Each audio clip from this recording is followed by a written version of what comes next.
Je voudrais aujourd'hui vous parler que ma négociation est qu'il Suisse. Et qu'il Suisse, qu'est-ce qui se passe? Les Alaki na Qatar, RDC, Rwanda, derrière M23, les Alaki na Qatar, Bazok et de Suisse. Vous devez aussi être au courant que qu'est-ce qui se passe en Suisse. Boyoki Kombo ya Suisse, c'est Bandiko Bima Bima. Suisse, c'est-à-dire que il n'y a rien qui a changé. Le président Tshisekedi, avec toute son équipe nationale, il y a diplomatie, ils n'ont rien cédé, ils n'ont rien changé, ils n'ont rien pris comme engagement. C'est juste le processus, la continuité. Il y a Makambo Doha. Alors vous allez vous poser la question, pourquoi Balongo Nadoa? Balongo Nadoa, puisque Nabitumao est entre Israël, Iran, ainsi de suite. Ça n'a rien à voir avec la RDC. Donc, on va déplacer juste l'adresse. Oh non, Suisse a proposé Montoro Sabinote. Suisse n'a rien proposé. Ou il n'y a rien de l'argent. Ou il n'y a pas un deal Moroboye. Boyebi Ketouza, à la tête, nous avons celui qui s'appelle Mille Pattes. Mille Pattes, quand il prend une direction, ceux qui vont mettre brutaliser à Melingi, à Tikaliwana même toute une journée. Puisque Azan a un objectif. Oh non, Azonga Sima, Mille Pattes Azonga Simat. Et nous avons un Mille Pattes que vous connaissez en RDC. Depuis qu'il a dit que Joseph Kabila, je ne reviens pas sur mes paroles. M23, c'est rien. Bazan mon conseil mieux voter sur la mon puisque parler avec eux c'est perdre du temps. Bako tokosola na bango ti esili lobi bazongi babi ya benga lobi non makambo sali wana na sepeli na mote bo bandela moi zéro ou soit moi je ne m'occupe pas de ça. Et les Mille Pattes a confirmé que moi je n'ai pas besoin de parler avec ces pantins ici. Ils n'ont rien à me donner comme leçon. Moi je vais parler avec leur chef, lui dire de quitter totalement et définitivement la RDC. Alors à part ça, Suisse et Zali, mais maintenant, ce qui va créer la Suisse, qu'est-ce qui va se passer? Na minute oyo, que ça soit Doha, que ça soit continuité et à Doha, le problème est que les terroristes sont en train d'attendre, d'après ce qui se fait dans la Suisse, ce qui se fera en Suisse, préparation, il y a cantonnement, démobilisation, et voir comment réinsérer les autres dans la vie civile et non dans l'armée. Je dois être clair là-dessus. Donc, c'est-à-dire que même ceux qui m'ont droit, Bakay Suisse, il y a 3 points sur lesquels on travaille. Démobilisation à Batouana, Dengo Yoki, pression et l'équipe. Oh non, Toko Koma autour de ce qui a 10 km, il y a Goma, c'est les cantonnements Oyo. Toute la planète attend voir ces gens là-bas se cantonner quelque part. Les canatriages avec des observateurs nationaux et internationaux. Après, il faut tout kanga bango lokola bambinzo.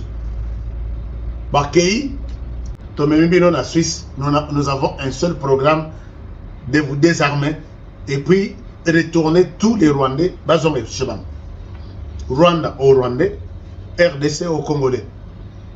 L'autre sujet important, c'est ce deal Donald Trump, l'équipe de Trump avec l'équipe de la RDC, Bazo Bongisa, pour les migrants, les réfugiés, au Bazo Bengana, partout. Trump a signé le président Tshisekedi, est-ce que tu peux me donner, tu peux m'accueillir ces gens? Donc, et si les sous Kagame, Kanda Yakosaranate, puisque États-Unis, avec l'Angleterre, n'est pas au salaire. Or, l'Angleterre a retiré le dossier des immigrants et pas à Rwanda. Rwanda s'est envoyé encore des immigrants dans la prison à ciel ouvert. Mais non. Nous avons des terres non exploitées. Nous avons des zones non exploitées.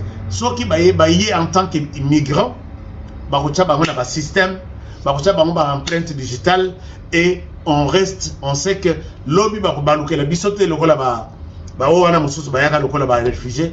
Oh non, tous autres traqués ba FDLR libéla ti lelo ba koma ba congolais.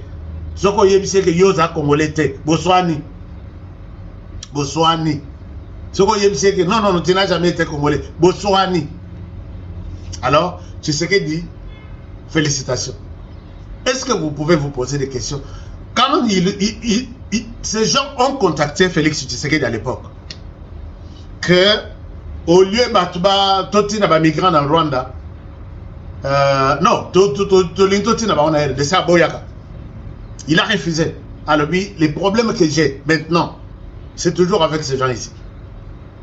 Je ne suis pas prêt pour l'instant. Mais Bakenda, Rwanda a sauté le premier. Batu ya Rwanda bazalaki kuna na administration ya Grande-Bretagne. Non, dit moko iza ya ba millions tout ça. Torotina banini. Asengi kaka batindele ba migrants hommes.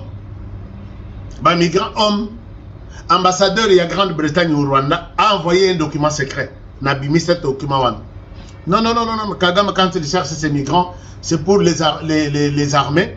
Et puis, il y a la trouble dans les pays voisins, dont la RDC. Chers amis, alors,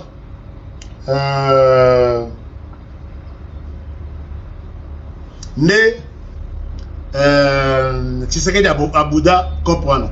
Mais ce que a nimi yango puisque Kagame Asuki Motoko pesa Kagame valeur azate. Oh non, Paul, tu négocié leur mot. Donc, chez Paul aujourd'hui, tout est pourri.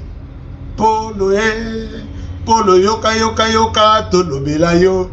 Tolo Bela Paul, chers amis, peut-être à changer. Donc, les migrants vont venir.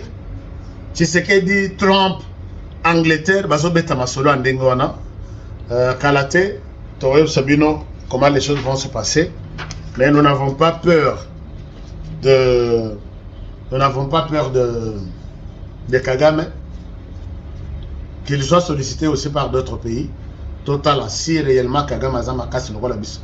Bissot Torboto le marché tout. Torboto le marché tout. Torboto la francophonie, Torboto la dossier à migrants, Torboto immigrants, Torboto la tous les dossiers. Bah comme il y a Rwanda, Bazo ya ipana Bissot. Toya Mbabango. Comme ça, Kagame vient encore. Mais ça aussi, il y a un problème. Il y a un problème, chers amis. Il y a un agent peut-être Motono Osungelangai, Batata Sango Basomabis.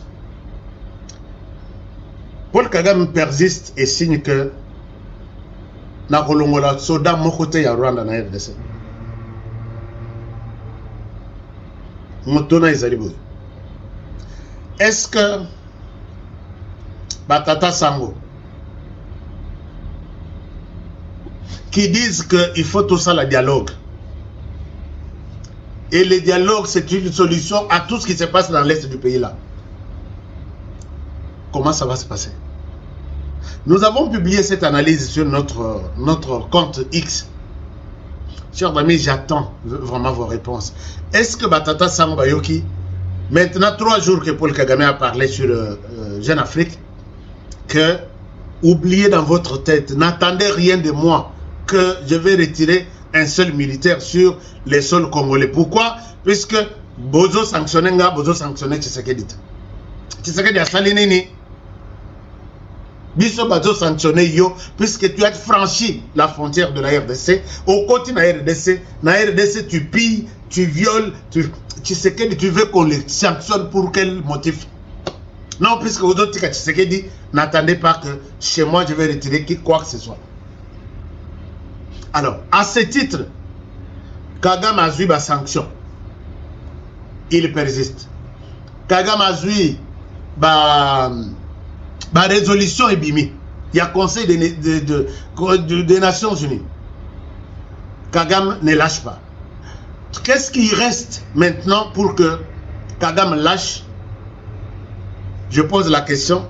Nabato Bazo peut résister sur le dialogue.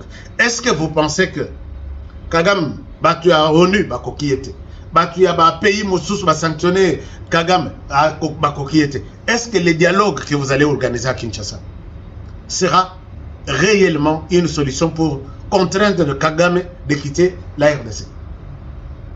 Et là, je veux bien que tu puisses en la réponse.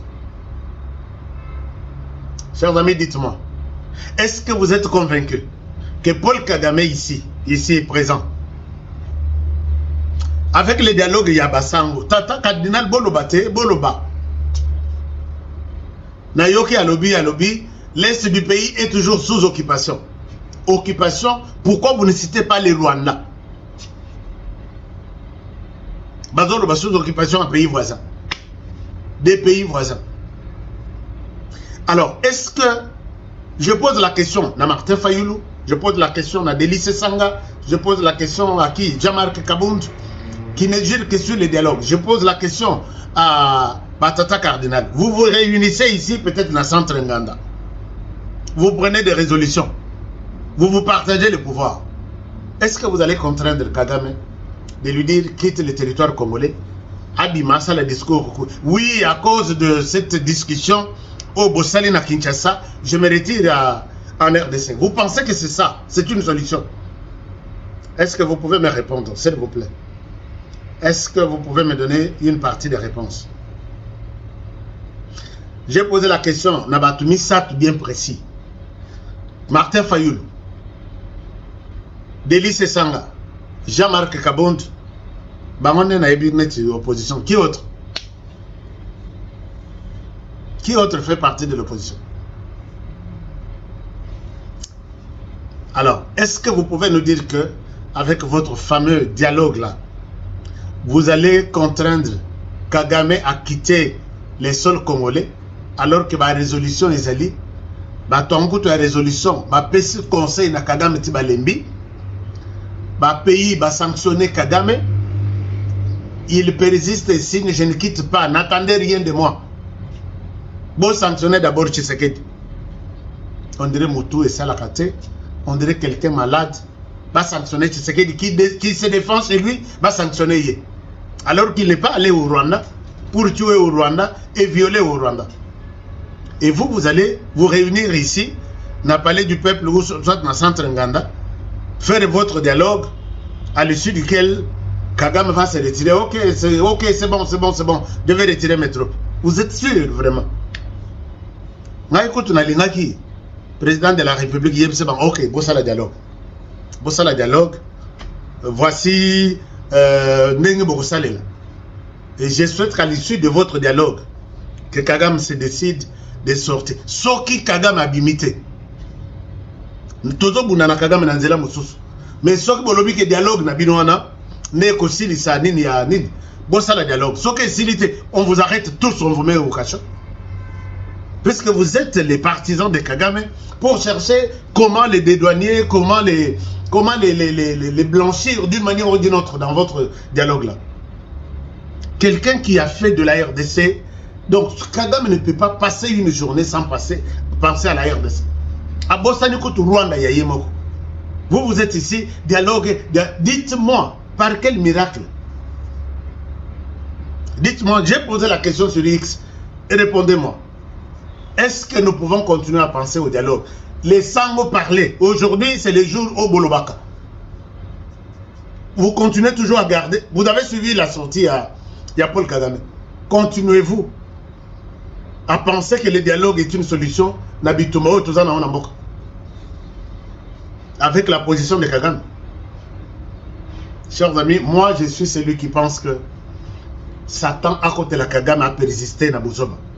Ne Tokosilisa, histoire ya Kagame, Tokosilisa, nous, la RDC, a persisté, a se retiré théâtre à l'Andengouan. Puisqu'on va aborder toutes les voies, Tshisekedi Yazana nous, puisqu'il n'y aura pas quelqu'un qui va, non, te siffler match, non, Tshisekedi, tu as un autre adversaire qui viendra continuer la lutte de Tshisekedi, Todo Monayet. Nasina Tonabino Nalobi, Botangela Ngaye, qui pourra dire à Kagame, attention, ne fais pas ça. Azambon à Kagame. Comme s'il n'a jamais pris l'argent. Oh, Bogotang et la Jean-Marc Kabout. Non, jamais. Jean-Marc Kabout, il a dit qu'il m'a payé.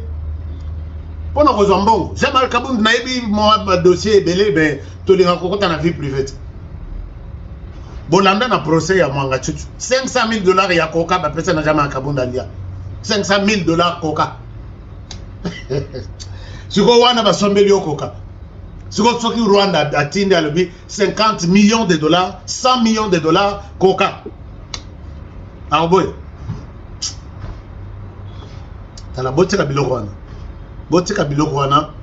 Je ne vois pas quelqu'un de l'opposition ici qui dira Bochana Nombong Mupanzi, ici c'est la RDC Tosola, Azate. Kagame a persisté, Nabousso Banaye, Tshisekedi Aza, Neto Tchélié, le quoi l'adversaire naïe frontal. Il y a front pendant Bazami Ban. Kagame a persisté, il nous donne nom de béquilles pour que tout se prépare, tout si Simbaye na Maboko. Chers amis, Kagame Toko Kangaye na Maboko. Les lois comme fondent Tshisekedi. Comment un président peut soutenir Mwanaya Abiyarimana? Jean-Luc. Pour Kagame, si Tshisekedi veut recevoir quelqu'un, qu'il soit du Rwanda, qu'il soit de la RDC ou dans d'autres pays, il faut Tshisekedi a son téléphone à Benga Kagame. Comment tu penses je vais recevoir Mwana Abiyarimana? Tu penses que je peux le recevoir, oui ou non? Kagame, qui t'a donné ce pouvoir-là? Qui t'a donné ce pouvoir-là? Chers amis, Nambona excès des ailes. Paul Kagame qui dit, il condamne Tshisekedi pourquoi il a reçu l'opposition rwandaise. Et Kazo persisté na Bouzoba, Nengwana Bozo continue à passer Beki. Alors, j'ai posé la question, Moutouazan a réponse à Ebsanga. Bolandi position à Kagame qui dit, qui persiste et signe, ceux qui vont condamner Tshisekedi, vont sanctionner Tshisekedi, ngana kolongo RDC. Est-ce qu'on a commis une sanction injuste? Injustice, je ne peux pas tolérer qui que ce soit. Ne venez pas me donner des conseils. Alors, est-ce que vous pensez que c'est l'église catholique qui va commencer par sanctionner Tshisekedi pour que Kagame quitte la RDC? En RDC, quand on vous explique quelque chose et vous arrivez à comprendre, honnêtement, on vous a mal expliqué. A piloté Namoulem Wezana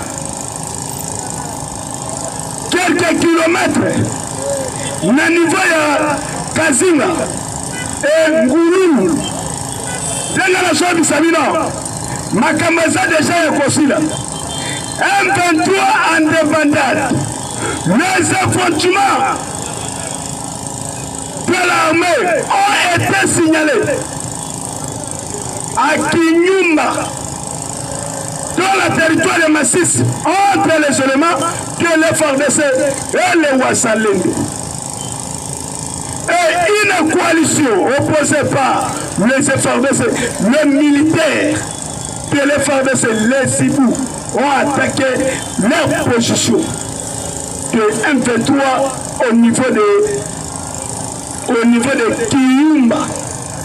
Le FARDC va récupérer Kiyumba.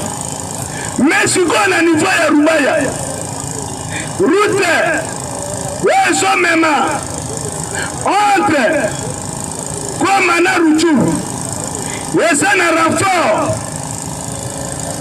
Renfort wa yaki na niveau ya Goma euti na Kigali e renforcer na Rubaya na bisibino ke kuna na Rubaya kadasi banea bibembe wa sale makuna on difficulté M23 en difficulté totale sur toutes les lignes de front. En difficulté sur le terrain du côté de Rubaya. L'armée rwandaise aurait envoyé des renforts vers Rubaya dans le but de contrer les avantages de l'FARDC et le Wassalengue. Et sans arriver à la destination.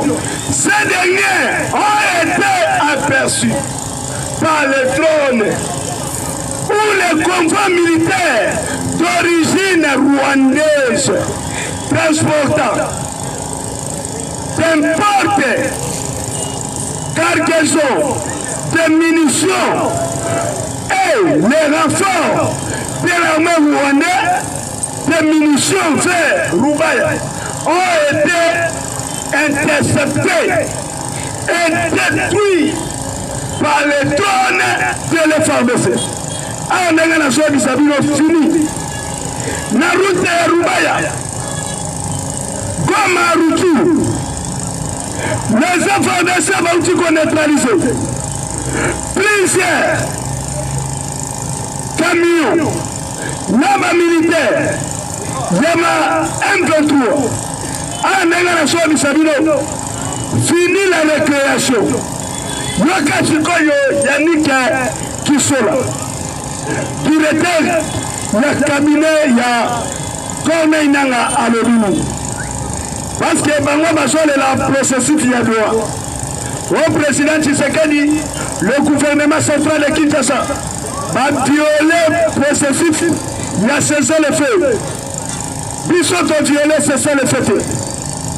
Bango le Kola Bayaki doit attaquer Biso parce qu'à tout temps, Balukaka cessé le feu.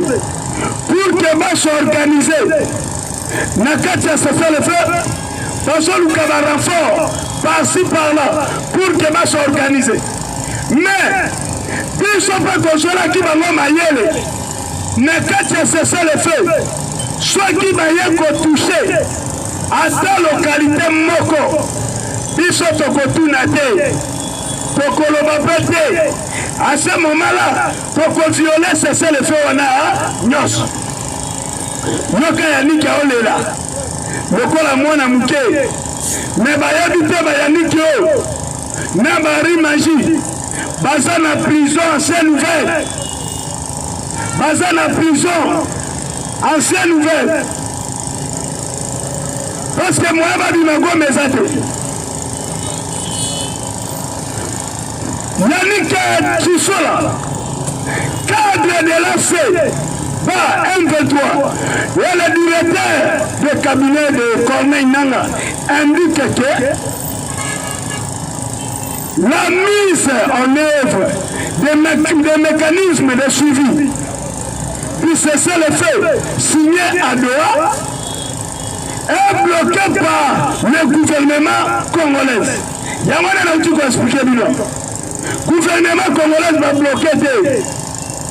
Le gouvernement congolais a montré que Rwanda, Paul Kagame, a violé cessez-le-feu. Parce que le processus y a droit, et c'est que Rwanda a bimi sabatu na ye. Rwanda bimi sabatu, a bimi sabatu te. Mikolezo kende. Alinga même Tshisekedi n'a pas de distraction. Tshisekedi pas choisi Sikoyo pour que tu ribeler Mboka. Et je sais qu'il faut te dire. Pour que tu fasses avancer Mboka. Parce que Rwanda a koyoka na malobate. Paul Kagame a koyoka na masas.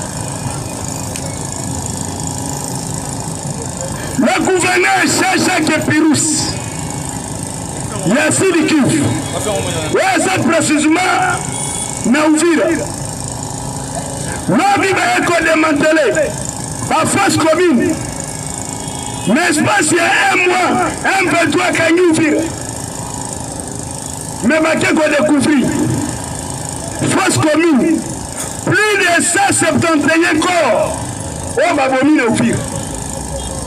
Nous avons dit aux États-Unis d'Amérique, parmi nous, c'est statistique. Pour récupérer comme à Bukavu, plus de 10 000 hommes. On va un peu trop vomir. Il y a moi, si comme il y a un les États-Unis d'Amérique, après ça, Paul Kagame sanctionné. Les États-Unis d'Amérique, va sanctionner Paul Kagame d'une manière ou d'une autre.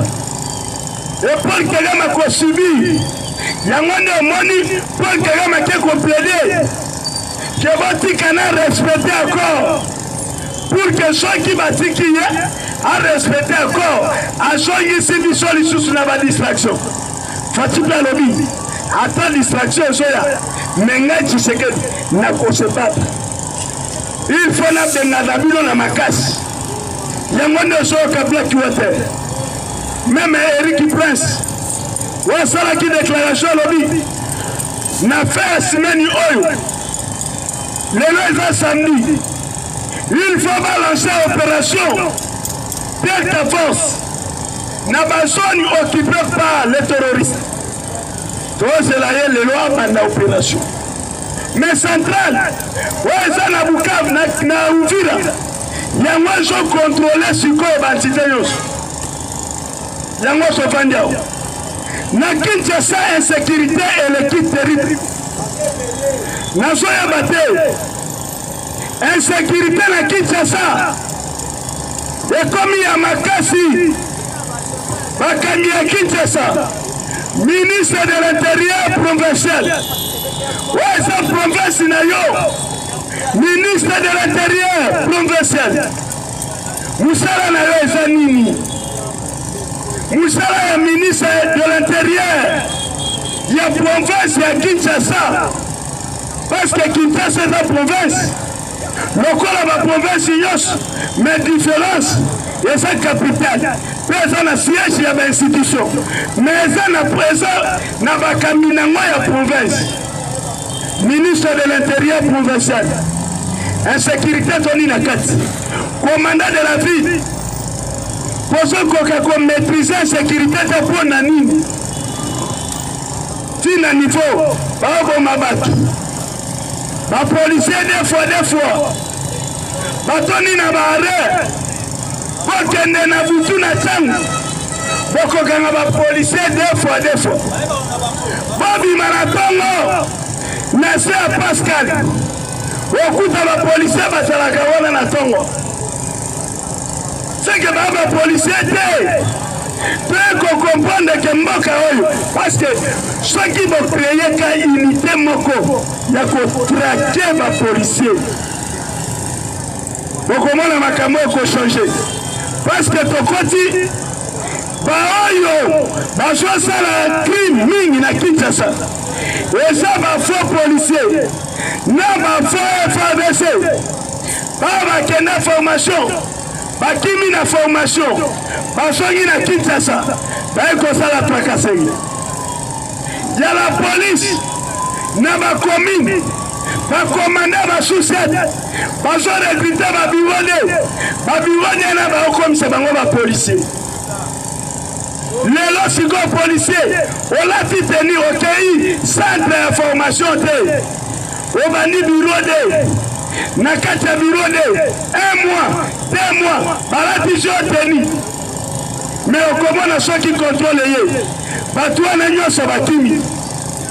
Manque ya suivi. Suivi exaté. Yangona bino ba mona tracassé comme partout. Yangona ba mona criminalité comme partout. Parce que suivi exaté. Yango tozo senga na gouvernement national. Alors moi je suis provincial parce que tout le monde a gouvernement provincial bah ça les choses de l'autre côté crime bah ça la moi bah qu'est-ce que les femmes bon quel service moko CNS et ça la camusala et la politicien et la bateau bah ma bateau na est bon moi bateau bah ma peuple congolais malembe bon qui ka CNS ameka kosala musala wana na osena implication ya mokonzi ya mboka soit Texas Force soit unité à Texas Force bimi 500 hommes kabola bango balata bateni te batambola na bateni civil tote bango mituka batambola tous les 4 coins ya Kinshasa eza bote parce que toi comprendre contrôle ndenge tambolaka partout tambolaka badeka force au moins prétendre batambola 4 cas 2 cas batambola na bakaje bakomona te mutu moko te parce que ceux qui ba faux policier na ba faux soldat batelemi baotala balobi bangwana baoya basaini bakini botia ba unité ona bazala na tenue civile bodote bango bamituka allez batambola na barre précis à ce moment-là tokokanga bato ebele oyo baosala bamavuya okangi mutu osuye otindi ye par exemple na Sousiat batiki okomona un criminel bakangi ye 2-3 jours babimisi ye nde toyosenga na gouvernement pour que toresi makambo po créer unité moko ya task force ya protection ya bacivile vie ya bacivile na Kinshasa eza na danger okende na Pascal okuta bafaux soda kobanda 17h 18h 19h 20h bafaux soda yaka na ntongo ya dimanche lokola lobi okende ka na se Pascal na saso de moto kobanda 4h bafaux soda basi babi bayekochoke babenga yango shot bafaux soda.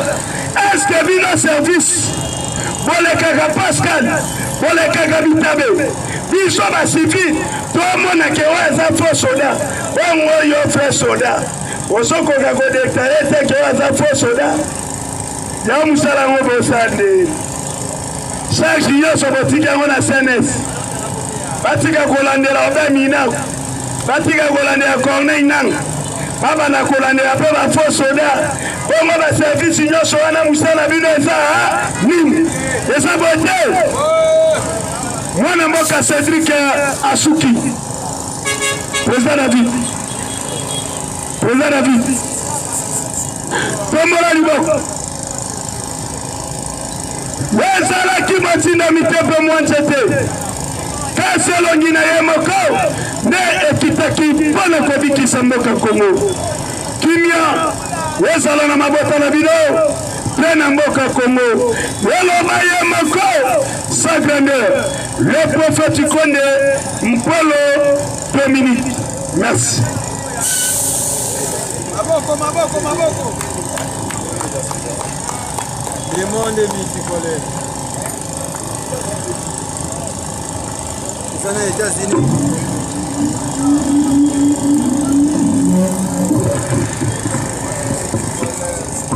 Eric Oki.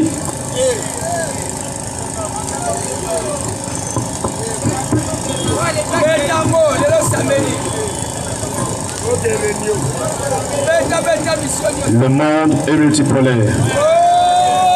Nous sommes les États-Unis, la Russie, la Chine et la RDC. Maintenant, toujours dans la boussole.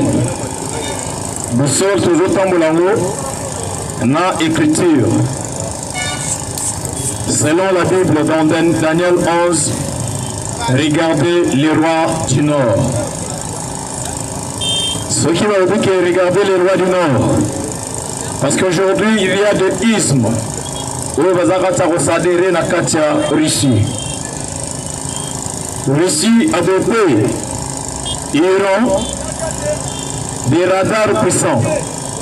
Chine a adopté Iran, des radars puissants. En ligne, Nengeli Tumezaka Tarolika, Yoka déclaration, il y a général Nabango. Le général iranien Sardar Jambari, à l'Olibo des missiles lancés par Israël et les Américains, et un missile à ancienne mode. Ils ont ça les côté. Nous allons maintenant répliquer. Maintenant, il y a une radar puissant. SPS 173 Oyo Qatar Azarakanango. Radar Rono est détecté missile à 5000 mètres. Maintenant, le lot est créé panique dans Qatar. Comment le missile sol-air iranien est pénétré et qui est bombardé dans Qatar.